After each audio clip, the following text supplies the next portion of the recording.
এই মুহূর্তে পাহাড়ের ওই কর্নার দিয়ে সূর্যোদয়। চলো আপাতত জঙ্গল থেকে বেরোনো যাক। প্রচন্ড খারাপ রাস্তা, এখান দিয়ে গাড়ি তুলিনি, ভালোই করেছি ওখানে গাড়িটা রেখে। যেন ভেড়ার স্রোত বয়ে যাচ্ছে। Good morning friends and welcome to my another blogs. আর সকাল হয়ে গেছে, আর আপনারা আগের ব্লগেই দেখেছেন যে শুশুনিয়া এসেছি রক ক্লাইম্বিং কোর্সে। তো জাস্ট ঘুম থেকে উঠলাম, এখন বাজে ভোর 5:30। আর এই যে শুশুনিয়া হিলসের এই মুহূর্তে অবস্থা, হালকা হালকা কুয়াশা রয়েছে, খুব ঘন কুয়াশা না, কিন্তু হালকা হালকা কুয়াশা রয়েছে। এই যে এই টেন্টটায় কালকে রাতে ছিলাম জঙ্গলের মধ্যে। এখানে আরো অনেক টেন্ট আছে, এই যে এখানে লেডিস টেন্ট আছে, আরো সিঙ্গেল সিঙ্গেল টেন্ট রয়েছে ভিতরে, এই যে জঙ্গলের ভিতরেও আরো বেশ কিছু টেন্ট আছে। এখন মর্নিংয়ে জগিং আর এক্সারসাইজ টাইম। তো রাস্তায় সবাইকে নিয়ে আসা হয়েছে জগিং করানোর জন্য। ওরা সামনে এগিয়ে গেছে অনেকটা, আমি ধীরে ধীরে হেঁটে হেঁটে যাচ্ছি। আর এখানে সকাল সকাল খেজুরের গুড় বানানোর প্ল্যানিং চলছে। আমি যে সকাল সকাল উঠে দৌড়াতে যাচ্ছি না, এটা কিন্তু কুড়েমি নয়। অ্যাকচুয়ালি আমার জুতোটা একটু ডিস্টার্ব করছে, তো হেঁটেই বেড়াচ্ছি। কারণ দৌড়ালে আবার বেশি প্রবলেম করলে পুরো সারাটা দিন এখনও কাটাতে হবে এই জুতোটা পরি, আর এক্সট্রা জুতো আনা হয়নি। তো যাই হোক, হেঁটেই একটু টাইম কাটাই, সকালে ঘুরতেও ভালো লাগছে।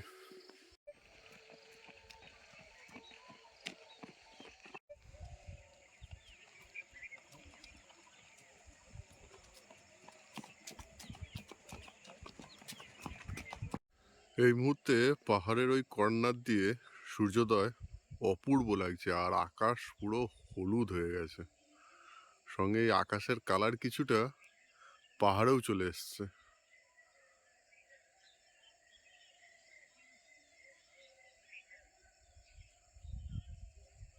আর সকালবেলা উঠে যদি এগুলো না দেখা হয়, যেন মনে হয় কিছুটা মিস হয়ে গেল। আর কাল রাতে যে খুব ভালো ঘুম হয়েছে তাও নয়, রাতের দিকে গরম ছিল কিন্তু সকালের দিকে ভালোই ঠান্ডা ছিল। তো যাই হোক, ঠান্ডায় চোখ দিয়ে জল বেরিয়ে যাচ্ছে, ঠান্ডা হাওয়া দিচ্ছে। আর কবিলা 2 লিটার নিয়ে গিয়ে 2.5 লিটার না 5 লিটারের বোতল। বোতলটা দেখে মনে হচ্ছে তুই ইয়াতে কলকাতাতেই নিয়ে আসিস। এই বোতলগুলো তো আমাদের এখানে নাই মনে হচ্ছে।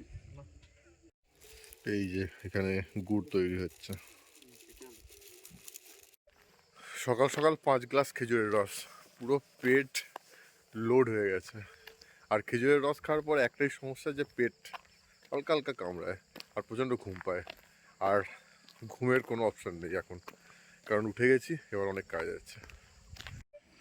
গ্রাউন্ডে এখন এক্সারসাইজ সেশন চলছে, ডান দিকে ছেলেরা, বাঁ দিকে মেয়েরা।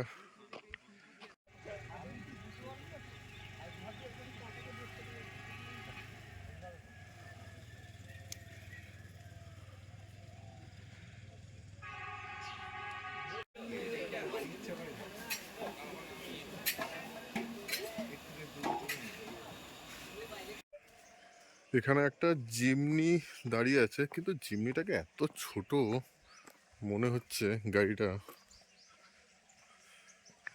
এই যে 4x4 থরের সঙ্গে কম্পিটিশনে গাড়িটা বার করেছে, কিন্তু এত ছোট লাগছে গাড়িটা।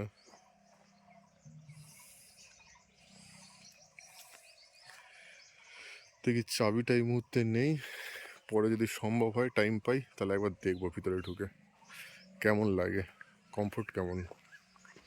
এই যে টেন্টের ভিতরের অবস্থা, সব ব্যাগপত্র ছড়ানো ছিটানো রয়েছে। সকালবেলা কোথায় ছিলে? সকালবেলায় লেট, এখন আবার লেট। দৌড়ে দৌড়ে বাকিরা মুখ করো, তুমি চলো, দাঁড়াতে হবে না, তুমি চলো।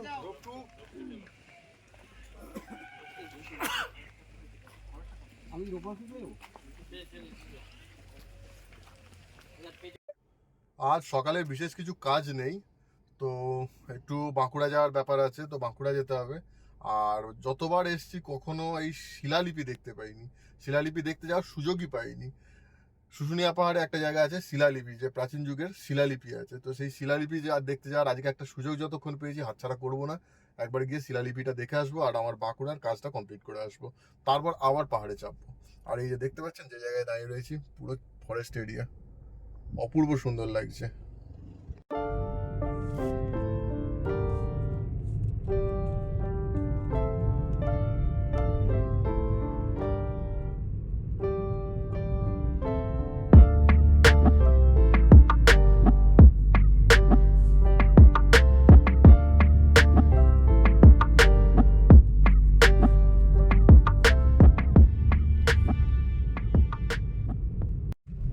শিলালিপির দিকে যাওয়ার রাস্তাটা কিন্তু অসাধারণ, সরু রাস্তা কিন্তু খুব সুন্দর। ফার্স্ট টাইম এখানে, বহুবার এসেছি কিন্তু কোনো বার এখানে যাওয়ার টাইম পাইনি বা সুযোগ পাইনি। ডান দিকে শুশুনিয়া পাহাড়কে রেখে আমরা এগোচ্ছি, যদিও শুশুনিয়া পাহাড়েই উঠতে হবে শিলালিপি দেখার জন্য, তো নিশ্চয়ই কোনো না কোনো ঢালে গিয়ে তো এই রাস্তা শেষ হবে।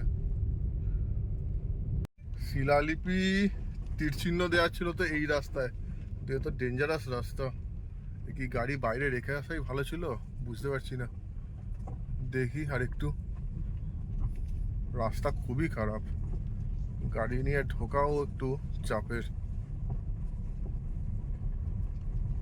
খুব বাজে রাস্তা। এত টুরিস্ট আসে তাও রাস্তাটা ঠিক করে না কেন সেটাই ভাবছি। দেখেছেন কেমন পাথুরের রাস্তা হয়ে রয়েছে, পুরো 100% অফ রুট, আর বড় বড় পাথর বেরিয়ে রয়েছে, গাড়ির তলায় না লেগে যায় এটাই ভয়ের। বাপরে বাপ,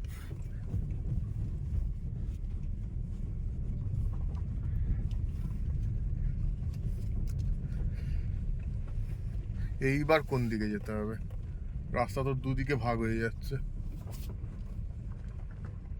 ডান দিক না বাঁ দিক, আর তো যাওয়ার রিস্ক হয়ে যাচ্ছে। এত দূর পর্যন্ত তো এলাম, এখানে তো কোনো ইন্ডিকেশনও দেওয়া নেই ডান দিক না বাঁ দিক, তার মধ্যে যা সরু রাস্তা, কোন দিকে যাব কিছুই বুঝতে পারছি না। এই এক সমস্যা, লোকাল লোক না থাকলে খুব সমস্যা। এখন গাড়িটা রেখে এতক্ষণের জন্য যাবো এই জঙ্গলের মধ্যে, সেটাও তো ঠিক হবে না, কি করব। এই জঙ্গলের মধ্যে আর গাড়ি নিয়ে ঢোকাটাও রিস্ক হয়ে যাচ্ছে, না আর ঢোকা যাবে না। ওরে পাশে আটকে যাচ্ছি কেন, বোঝা যাচ্ছে না কিচ্ছু, কত দূরে শিলালিপি বা কিছু। গাড়ি এরকম উপর খাবর রাস্তায় তোলার পর যদি ঘোরানোর রাস্তা না পাই মুশকিল হয়ে যাবে। এই জায়গাটা তবুও একটু চওড়া আছে, থাক গাড়িটা এখানেই থাক, আমি দুপা হেঁটে দেখে আসি আগে। মোটামুটি এখন গাড়িটা যেখানে রেখেছি, যদি অন্য কোনো গাড়ি আসে, জেনারেলি আসবে বলে মনে হচ্ছে না এই রাস্তায় কোনো গাড়ি ঢোকে বলে, তাও পাশ দিয়ে আসতে পারবে, আর আমিও দরকার হলে এখান থেকে গাড়িটা ঘুরিয়ে নিতে পারবো। এই জায়গায় থাক গাড়িটা, আর ফরেস্টের মধ্যে সামান্য একটু হেঁটে দেখে আসি। জুতোর দাগ তো রয়েছে অনেকই, মানুষজন তো আসে বোঝাই যাচ্ছে রাস্তা যতক্ষণ আসছে, কিন্তু শিলালিপি কোথায়, অস্বস্তিকর। আর এই রাস্তা দিয়ে গাড়ি তোলা সম্ভব? রাস্তার অবস্থা দেখুন, ভয়ানক অবস্থা। এখান দিয়ে গাড়ি তুলিনি, ভালোই করেছি ওখানে গাড়িটা রেখে, এখানে গাড়িটা নিয়ে আসাই বেস্ট। চাতা অবস্থা। যারা অফ রুট করতে পছন্দ করো বা লাদাখ যাওয়ার আগে হাত সেট করতে চাও, তাদের জন্য বেস্ট জায়গা আমি বলে দিচ্ছি। এত সুন্দর অফ রুট অন্য কোথাও পাবে না, এতটা ঢালু, এতটা নিচু, অনেক হাত সেট হয়ে যাবে। এবার এখানে দেখুন তিনটে রাস্তা, একটা এদিকে চলে যাচ্ছে, একটা এদিকে চলে যাচ্ছে, একটা এদিকে চলে যাচ্ছে। এবার আমি বুঝবো কি করে কোন দিকে শিলালিপি? এগুলো কি সম্ভব? কোনো ইন্ডিকেশন নেই, একটা গাছেও কোনো ইন্ডিকেশন নেই যে বুঝে যাও, না যাওয়া যাবে না, রিস্ক হয়ে যাচ্ছে, আমাকে ব্যাক করতেই হবে, আবার কোনো লোককে জিজ্ঞাসা করে তারপর আসতে হবে, তা নাহলে কোন দিক কিছু বোঝাই যাচ্ছে না। আর এইভাবে জঙ্গলের মধ্যে গাড়ি ছেড়ে রেখে দিয়ে যাওয়া এইভাবে ঠিক হচ্ছে না। এখানে লোকাল এক দাদাকে পেয়েছিলাম, তো যেখানে আমার গাড়ি এই মুহূর্তে রয়েছে এখান থেকে বললো এখনও প্রায় 10 মিনিট এগোতে হবে, মানে গাড়ি নিয়ে এগোতে হবে, তার মানে হেঁটে গেলে প্রায় 20 মিনিট সময় লাগবে। তো গাড়ি যা কন্ডিশন রাস্তার, তাতে করে গাড়ি এই রাস্তায় উঠবে না, মানে উঠবে না বলতে কি, তলায় পাথর ঠেকে যাবে, কারণ আমার গাড়ির গ্রাউন্ড ক্লিয়ারেন্স একটু কম, কারণ যেহেতু সেদান গাড়ি। এসইউভি হলে যেমন স্করপিও বা ওইরকম ধরনের আর জিমনি বা থর ওসব গাড়ি হলে তো কোনো অসুবিধা ছিল না, ওগুলোর গ্রাউন্ড ক্লিয়ারেন্স অনেকটাই বেশি থাকে। কিন্তু আমার যা গাড়ির রোড মানে গ্রাউন্ড ক্লিয়ারেন্স, তাতে করে পাথরে ঠেকে যাবে, আর এই জায়গায় পাথরে ঠেকে কিছু হয়ে গেলে বিপদে পড়ে যাবো, কারণ আমি একা আছি, আর দেখতেই পাচ্ছেন গোটা জঙ্গলে কোনো মানুষ নেই। সুতরাং শিলালিপি দেখতে যাওয়াটা একটু রিস্ক হয়ে যাবে। আর যদি আমি হেঁটেও যাই তাহলে যেতে 20 মিনিট, আসতে 20 মিনিট, তারপর শিলালিপির আবার উপরে উঠতে হবে, সেখানেও ধরুন মোটামুটি 1 ঘন্টা, প্রায় 1.5 ঘন্টার ব্যাপার আছে মিনিমাম। তো 1.5 ঘন্টা গাড়িটা এই জঙ্গলে ফেলে রেখে যাওয়াটা খুব একটা সেফ মনে হচ্ছে না আমার। তো সরি, আপনাদেরকে শিলালিপিটা দেখাতে পারলাম না, রাজা চন্দ্রবর্মনের শিলালিপি। তো কখনো যদি বাইক নিয়ে আসি তখন দেখা যাবে, কিন্তু এখন এতটা চেষ্টা করেও দেখাতে পারলাম না, সরি। চলো আপাতত জঙ্গল থেকে বেরোনো যাক। প্রচণ্ড খারাপ রাস্তা, তাও এতটা রাস্তা ভিতরে আসলাম, তারপরেও দেখতে পেলাম না, আমিও কিছুটা হতাশ। আর কি করা যাবে, আরে সিট বেল্ট পরিনি বলে আওয়াজ। চলো, এই যে বাঁ দিকে মাথা তুলে দাঁড়িয়ে শুশুনিয়া পাহাড়, কিন্তু শুশুনিয়া পাহাড় তুমি আমাকে হতাশ করলে। যদিও এখানে শুশুনিয়া পাহাড়ের তো কোনো দোষ নেই, দোষ হচ্ছে এখানকার কি বলবো লোকাল প্রশাসনের বলতে পারি, কারণ এত ভালো একটা জায়গা শিলালিপি, অ্যাটলিস্ট রাস্তাটা যদি একটু ভালো হতো তাহলে যাওয়া যেত। আর কি করা যাবে, অন্তত একটা দুটো দোকানপাটও যদি থাকতো সেখানেও গাড়িটা রেখে যাওয়া যেত, কিচ্ছু নেই, পুরো ফাঁকা জঙ্গল, ফাঁকা জঙ্গল। এবার বুঝতে পারছো ওখানে যদি 1.5 ঘন্টা গাড়িটা রেখে যাই কত কিছু হতে পারে, তো সেফ লাগলো না। এই দিকের অবস্থা দেখুন,